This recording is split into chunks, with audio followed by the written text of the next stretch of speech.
السلام عليكم الإخوة الأخوات، نتمنى أنكم تكونوا في صحة جيدة إن شاء الله. اليوم غنتكلموا على لاسيد فوليك أو حمض الفوليك.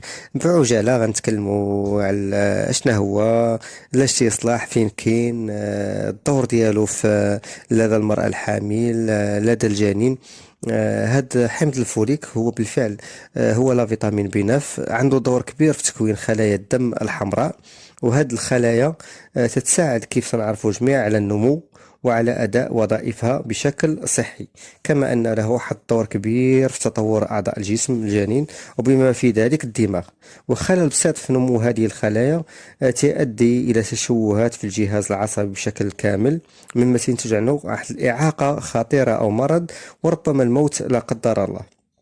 ولهذا وجب تناول حمض الفوليك يوميا وحتى قبل الدخول في الحمل أو في الأشهر الثلاث الأولى.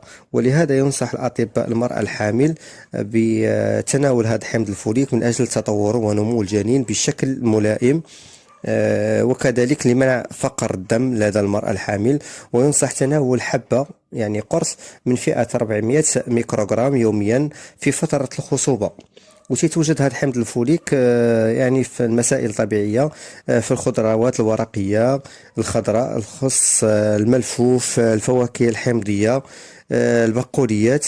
لكن حمض الفوليك الموجود في هذه الأغذية هذه غير كافي، ولهذا ينصح بتناول حمض الفوليك الموجود في أقراص أو في عقارات، في أدوية موجودة في الصيدليات. يعني يجب استشارة الطبيب المعالج أو الصيدلي قبل تناول هذه الحبوب هذه، باش تكون يعني الجرعات مضبوطة وأوقات مضبوطة. باش ما نطولش عليكم غنتوقف هنايا.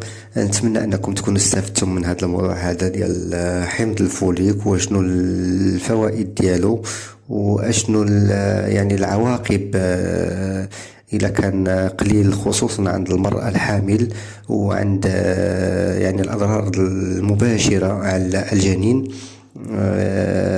خليوا لي تعليقات ديالكم، بغيتوا شي موضوع اخر نتكلموا فيه مرحبا.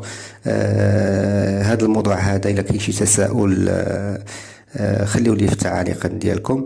ان شاء الله في لقاء جديد، ان شاء الله في فيديو جديد. خليت لكم بالراحة والى اللقاء، السلام عليكم.